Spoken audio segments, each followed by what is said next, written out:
Audio Jungle.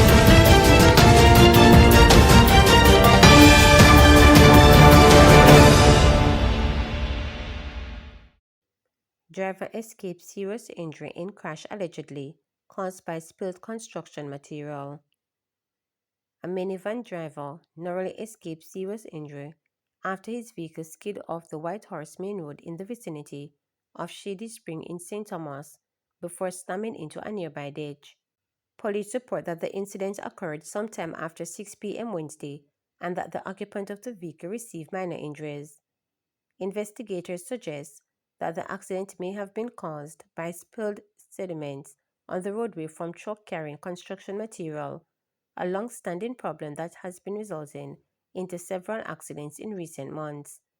In May, Minister with Responsibility for Works Robert Nesta Margon called for the police to increase enforcement action against truck drivers whose vehicles spill cement, concrete mix, and other construction materials on the roadways.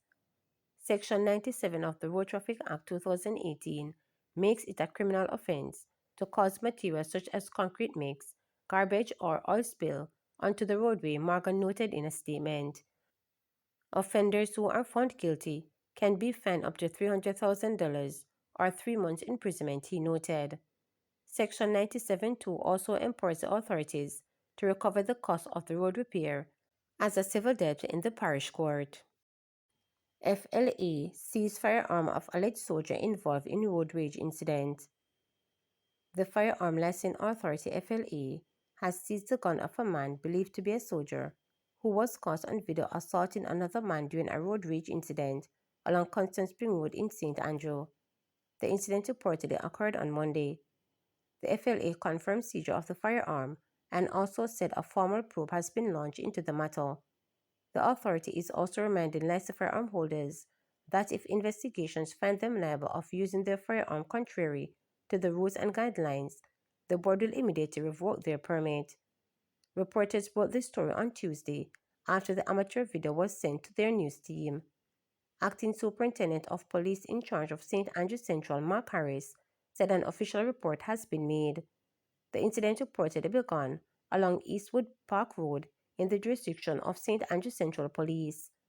Reporters understand that prior to the road rage incident, the car chase ensued along section of Constant Spring Road into the St. Andrew North Police Division. The short video seemingly captured by a passenger in a vehicle has gone viral. Checks by reporters on Monday reveal that the person who brandished the firearm is reportedly a member of the military. The police had said that they are looking into the aspects of the matter. Reporters gathered that the road rage incident occurred after a white Toyota Probox motor vehicle hit a gray SUV and allegedly failed to stop. The police said they expected the accused to report to them as soon as possible. Teenager gunned down in St. Mary. The St. Mary police are probing the gun murder of a teen in the parish on Tuesday night. The deceased is 17-year-old Raheem Smith. Reports are that about 10:18 p.m., Smith was shot by unknown assailants in Cricket River, Onoto Bay. He was pronounced dead at hospital. The St. Mary Police Division recorded 20 murders as at October 4. This is two less than the 22 homicides, or a 9% reduction when compared to the period under review last year. JUTC Transport Sector saddened by death of bus driver stated Vols. Minister of Transport Darrell Vols has expressed condolences to the family, friends and colleagues of Jamaica Urban Transit Company JUTC bus driver Dwayne Mullins, who died following a crash in St. Catherine early Wednesday morning. According to the police, around 3:10 a.m., Mullins was traveling along the South Pond Main Road towards Portmore when he lost control of the JUTC bus, which veered off the road and ended up in a ditch.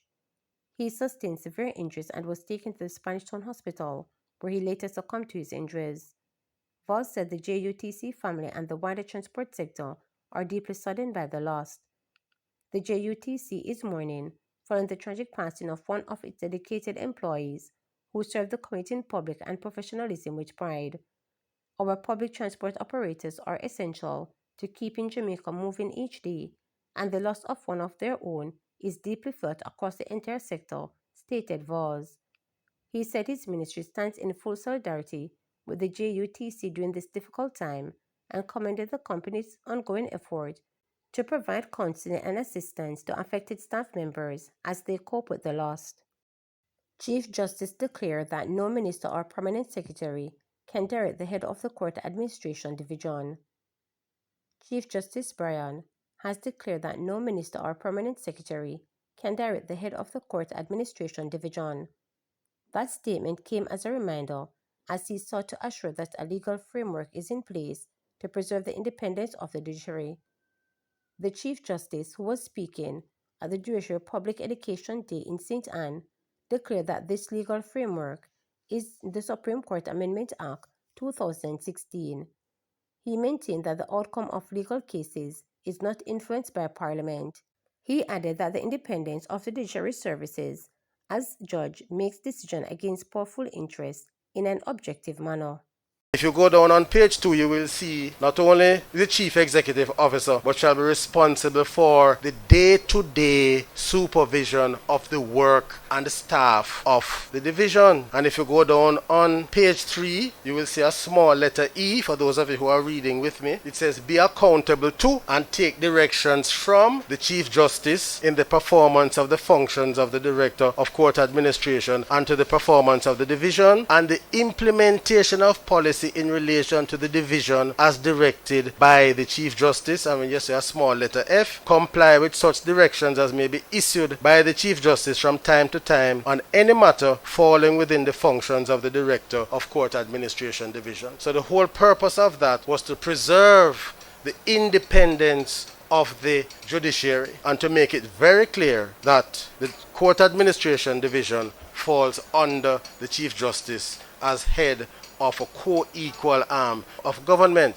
So the Prime Minister and the Cabinet, they make policy. So that is why when there's a case to be tried, you won't see the Prime Minister and the government minister driving down and say, well, I have to go and try a case here now and get on the bench. You won't see any judge going into Parliament and say, well, I am now here and I am going to be participating in the debate. And not all the members of the House are a part of the executive. And no member of the House is a part of the judiciary, at least not concurrently at any rate. So that is what we mean by the separation and independence of the judiciary.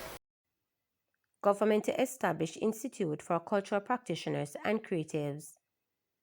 The government is set to establish the Institute of Cultural Practitioners, Innovators, Entertainers, and Creatives, envisioned as a center for innovation and excellence, offering culture and heritage-focused programming.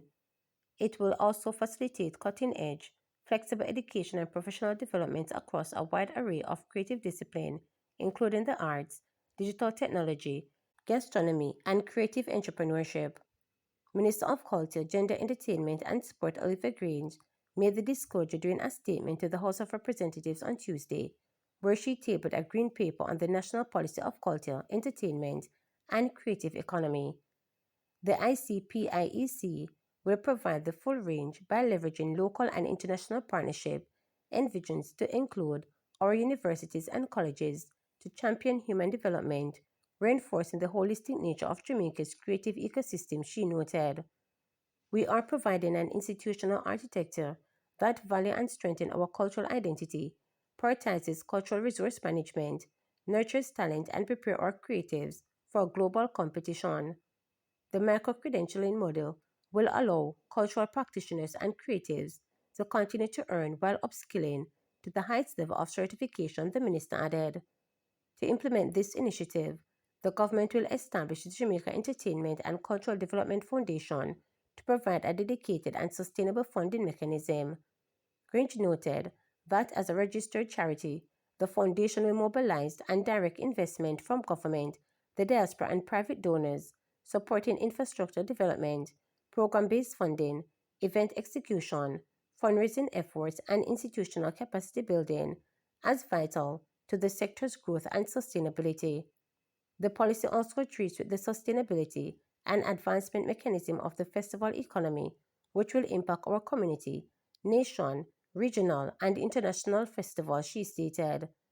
The minister is advancing the promulgation of an entertainment, culture, and creative economic act designed to streamline government engagement with the sector, safeguard the rights and interests of creatives, foster private sector collaboration, and incentivize sustainable growth across the creative industries. It will enable us to formalize the industry, measure, monitor, and value its contribution, and ensure policies remain adaptive to technological, economic, and social trends. Grinch noted. To subscribe, like, share, and click the notification bell for daily updates.